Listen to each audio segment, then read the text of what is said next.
Welcome back, everybody. Thank you very much for listening to KBBF Late Night Oldies with your host, Juan Roman. And here on our studios, we have, J-Steez. Sorry about that. I thought your name was Stiz or Mr. Stiz or something, But anyhow, I'm glad we cleared that up. And again, I apologize profusely, I want to get the brother, his real correct name, or, don't want to call him by a different, name that, at times might be somewhat offensive, but, don't mean no disrespect, it's just a mistake, and, why don't you go ahead and say, your name? J-Steez, it's no big deal, Steez is style and needs put together, you know what I'm saying? It's my style, it's how I, choose to conduct myself. Yeah. Since I've been following, your music, your performance and everything, I've always noticed that you always conduct yourself to the highest level of respect, not just to yourself, but also, to the, to your audience, to your fans, and, you always take the time, to say thank you, you shake people's hands, you give out autographs, take pictures, and, there's a lot of musicians out there who, kind of, look the other way and act like, and, I don't know how I should say it, but, once they start making a name for themselves or putting themselves on the map, they act like, they don't even know you, And why is it that you always go out of your way, for your fans? Pretty much, man, without a fan base, you have nothing, you're just another person, speaking to a beat. And a lot of people, a lot of artists, a lot of cats out there are really taking that for granted, Ludacris said it in one of the songs, I might not mean much to you, but, I'm real big in Africa, I think that artists kind of get caught up in their own hype at times, that they forget to thank the people that had helped them originally and initially from the beginning, and a lot of artists really take that for granted, that what they're saying and what message that they're putting out, portraying to their audience is really dictating how they choose to live their life, how they choose to conduct their day-by-day business, if let's say that, you gave an 8, 9-year-old kid, an autograph or a handshake, he might grow up and, maybe not even become a rapper, a hip-hop artist, but he might go into something in the music field, or, he saw it as, I met one of my, my biggest heroes, what else is next, it's just a constant, it's almost a pyramid, you have to start at the bottom and work your way to the top, so. Just by me giving out the common courtesy to people that I feel should be extended to anybody, because that's really how I conduct my life, just in general, that everyone has my respect prior and initially to me meeting you, And, if you lose my respect, then it's not impossible to get it back, but, it will be a hard thing. But, upon meeting somebody, and before meeting somebody, I have nothing, to say about them. I have nothing to really say about anybody, because I'm just not that kind of person to hold on to that. Negative energy is just, I don't have the convenience of a bad thought right now, everything is constantly in motion, constantly going, I don't have enough time to really sit back and just, kind of get down on myself or get down on somebody that chooses to, conduct themselves that way. Yeah, and I'm a strong believer that, negativity is exhausting, and it's kind of like a parasite that really, really drains you of all that energy, and, I think Danny DeVito said it best, the decisions we make dictate the lives we live, and so, when I first heard him say that, I was like, whoa, I put some thought into it, and I actually dissected it and diagnosed it, and I honestly believe, we do, the choices that we do make in life kind of, dictate, what we live, and respect is, mostly one of them. I at times, go out of my way to say hi to people, and, it's a good feeling to actually sit there and embrace, people's energy, just by a simple handshake. You make somebody's day, and, being in show business like you are, just the feeling of somebody coming up to you and shaking your hand, man, that probably makes their week. And say, oh my God, I met that guy, he shook my hand. And,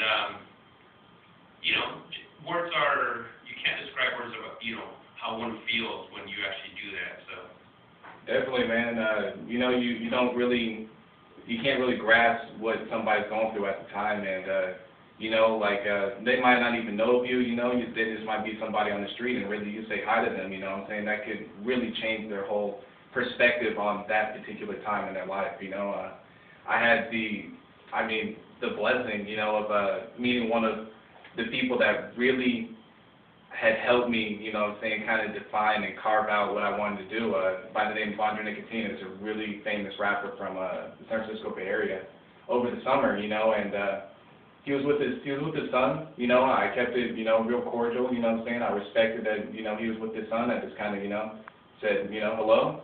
He gave the hello back. He wasn't really rude about it. Not in any way was he rude, and that really, just that moment, just out of nowhere, pretty much my idol, my hero, the person that I look up to, that had happened. And also, over the summer, I had a kid that was going through one of the drive-thrus, at a fast food restaurant, and he had got out of his mom's car, to say that, he's like, hey, that's J-Steez right there, that's J-Steez, and it was just, a normal morning for me.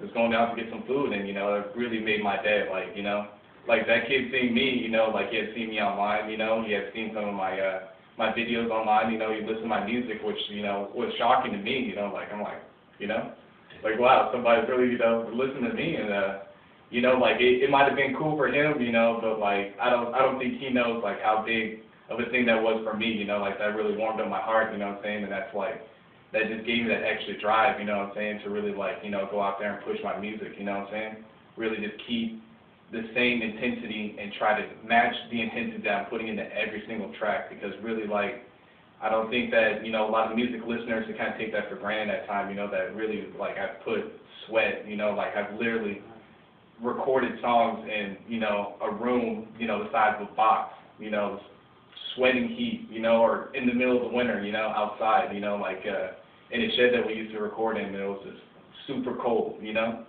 all the energy, the intensity that I put in my tracks, I really hope that, you as music listeners out there, casual or, somebody that's really, really listening to music out there, you guys gotta appreciate that, man, because me personally, as an artist, I appreciate any type of music because I know that somebody puts their heart and soul into it. Yeah, absolutely. I think, with, E40, I think in one of his tracks that he said, the best. And I kind of relate to what he says on everything, even today's music. When he said, told the rappers, I think they washed out their lyrics or something. I don't exactly remember what he said, but, I think he said something to the fact that everything's watered down now. And I was like, well, and he has a point there, he has a really good point. And relating it back to, to the music we listen to, today, I can't say that it's all bad, because there's still some good music out there that is not mainstream, that's not put on the radio. And, some of Tupac's and Biggie's, I think, a lot of their music that I believe, in my opinion, is actually the best, was never played on the air, and, even some, starter, rappers, they don't get, that mainstream spotlight, but as I listen to their music, it's like, wow, this song is great, and, I think at times we kind of tend to lose, our love for that, music, and, I'm not saying that, Little John's I'm not saying that anything bad about him, but, what he puts out, and as opposed to what, Nas and, Mos Def and, Common and other Bay Area rappers, that, put music out there, it's different, one of them's like, club, music, and then another one's just music, you know, that has some kind of message. And yeah, definitely, man. Like, just with music, man, you got to find your niche, you know, like, you know, that story I just said about, you know, that kid, you know, talking to me, or, you know, like, you greeting somebody, you know, that you might not know is a fan, actually had, you know, the personal experience of that, so I know how it feels. It was like 10, 11 years old, my mom had taken me on a trip out to, you know, Nevada to the Nugget, and I'd seen James Brown perform, you know, like, when I was younger, you know, James Brown was, you know, real big, because that was played in my household, you know, constantly, you know, oldies like that, man. And after the show, we were walking back to our room, and we had just so happened to walk out of one of the tunnels that he was walking out of, you know, and he had given me an autograph. I got a picture with him, you know, it was crazy, you know, and you keep bringing up Mos Def, you know, Mos Def, actually, I was at an NAACP conference in Sacramento a few years back, and I think something happened with the scheduling or something, to where he actually got booked at the same hotel we were at, so he's trying to stay low-key, you know, and, you know, I was probably like 14 at the time, you know, 13, 14 years old, and, you know, I just kept it low-key. I was like, hey, you're Mos Def, right? He's all like, yeah, man, you know, what's up? I was all like, hey, I really like your music, man, just, you know, left it at that. Really popular movie that he was in, Bamboozled, Spike Lee had came up to Syracuse, New York. I lived out there for a while, and there's an open forum that I got to speak to him at, you know, and, I mean, it's just little, they almost seem little to me, but I'm not trying to, you know, make them smaller than what they are, because they were kind of defining moments in my life. Like, I just kind of felt like, you know, I'm seeing the stars, so why can't I be them? You know, your attitude determines your altitude, sort of thing going there. yeah, and I totally agree with that.